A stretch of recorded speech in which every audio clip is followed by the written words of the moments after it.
Assalamualaikum warahmatullahi wabarakatuh. Selamat datang kembali di channel kami.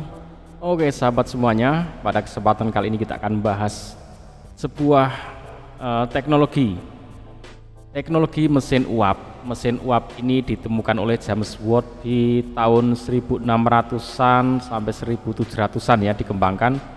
Nah, ini teknologi atau ilmu yang udah lama sekali, kemudian anak-anak zaman sekarang pun kadang ingin ngoprek, ingin membuktikan ilmu ini ya, teknologi ini. Nah, saya akan mereview ini sebuah konten. Kalau secara apa ya, cita-cita, secara alur pikir ini oke, memang ada ilmunya, tapi nanti saya akan melihat ada kejanggalan yang membuat saya ini ada yang nggak masuk akal ya. Memang konsep dasar mesin uap itu sudah jalan oke, tapi untuk yang simulasi sederhana ini nanti kita putar ini tidak masuk akal. Ini yang bikin Mas ini siapa, channelnya Jaka Suryana ya. Tetap saya apresiasi upayanya untuk membuat konten ini, tapi ada hal yang ya kita menonton kan nggak bisa menerima gitu aja ya. Kalau janggal ya kita harus menyatakan itu janggal gitu.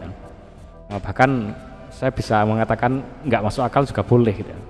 Oke, yang pertama alurnya gini ya.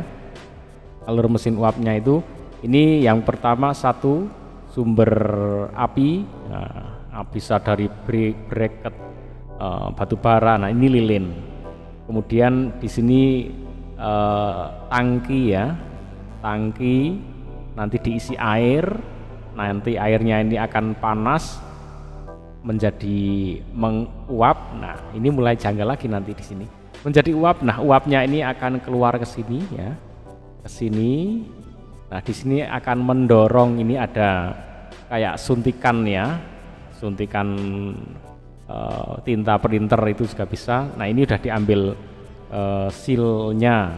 Kalau diambil sealnya udah janggal lagi ya, karena ini sudah longgar juga ya. Kemudian tapi kalau untuk simulasi sih boleh, tapi kalau ini beneran ini udah nggak masuk akal menurut saya.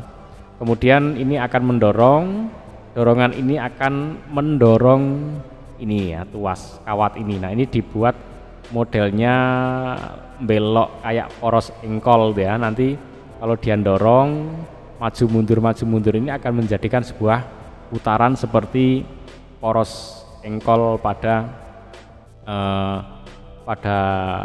sepeda motor atau mobil ya.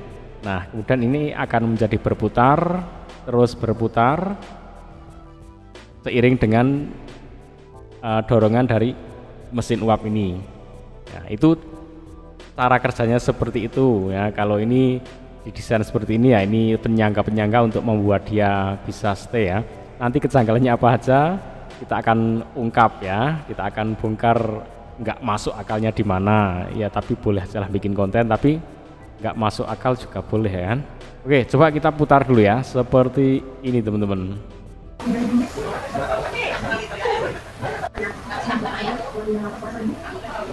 Nah, boleh berputar. Nah, berputar dan secepat ini ya, seperti ini, secepat ini ya. Oke, saya akan bongkar janggal nggak masuk akalnya apa bisa secepat ini ya. Oke, harapannya kan akan seperti ini ya, akan seperti ini, dijadikan sepeda motor ya, tenaga uap yang bisa dinaikin beneran seperti ini. Nah, ini bisa dinaikin beneran ya. Ini jadi belakangnya ini cara kerjanya seperti tadi, dan ini bener-bener bisa dinaikin. Nah, harapannya kan seperti ini teknologi itu. Oh, keren ya. Jadi dia memasukkan air ke dalam tangki, kemudian di bawah dibuat perapian ya, dibakar, kemudian dia akan menghasilkan uap dan mendorong seperti tadi ya. Nah, seperti ini. Ini fix, ini bener-bener berfungsi ya. Oke, kembali ke kejanggalan yang di konten ini. Yang pertama, satu, lilin.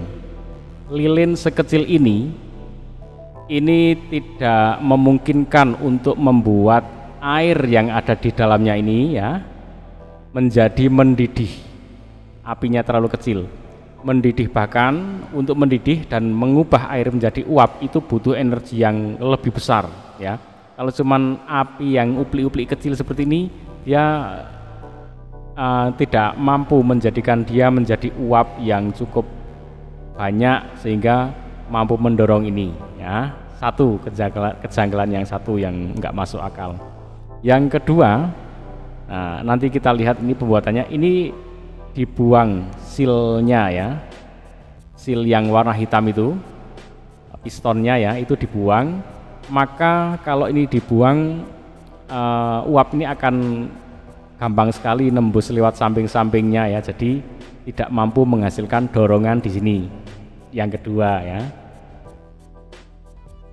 Yang ketiga ya, kalau ini sudah mendorong, padahal di sini sudah di uap sudah gagal ya.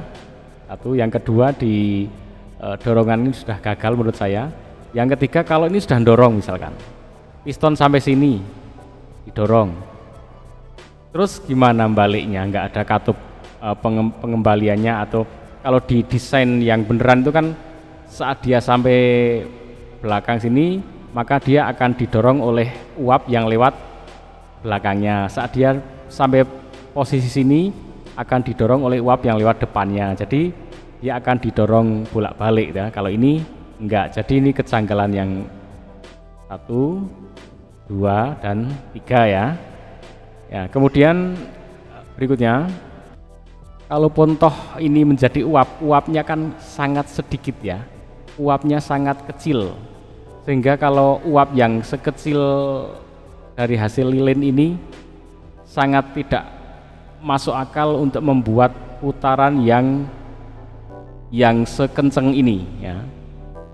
Putaran yang sekencang ini itu tidak mungkin. Kesalahan yang paling fatal ini, dia membawa ini adalah motor listrik ya. Jadi dia membawa motor listrik. Motor listrik ini kalau dia dikasih kabel yang nggak kelihatan ya, kasih baterai 2 itu dia udah bisa berputar secepat itu. Nah ini ya, jadi ya ini motor listrik, kenapa harus pakai motor listrik? Nah itu yang menjadikan jadi semakin kacau. Bahkan kalau kita lihat komentar ya, coba lihat ini ya, pinter banget Bang nyembunyiin baterainya. Nah itu ya, jadi dia pun mengklarifikasi ya, jadi dia menyatakan bahwa percobaan ini benar ya, bener-bener real gitu, sampai diklarifikasi. Jadi itu ya yang jadi masalah. Kadang di dunia YouTube itu tidak semuanya bisa kita gunakan ya. Kadang yang paling payah itu yang seolah-olah itu bermanfaat, itu bagus, saat kita tirukan bener-bener zong. Nah itu yang payah. Jadi ya kita harus menalar juga itu bener-bener real apa enggak, atau cuman hanya sekedar konten-konten yang penting dapat penonton saja gitu ya. Ya maaf ya bagi yang membuat konten ini, saya review dan saya nyatakan kalau menurut saya nggak akan membuat seperti ini, karena saya merasa ini tidak akan berjalan ya. Bahkan kalau kalian bikin karya tugas akhir, misalkan anak-anak SMP atau SMA, itu mungkin kalian akan gagal ya bikin ini, akan gagal bikin ini. Oke, begitu terus, semoga bermanfaat dan ya nggak perlu disalah-salahkan yang bikin konten itu ya. Tapi kita perlu berpikir dan berpikir yang bernalar kritis tetepannya. Di dunia online itu memang kadang seperti ini. Ada yang namanya istilahnya clickbait. Setelah diklik atau setelah ditonton sepertinya beneran, ternyata enggak gitu ya. Oke, assalamualaikum warahmatullahi wabarakatuh.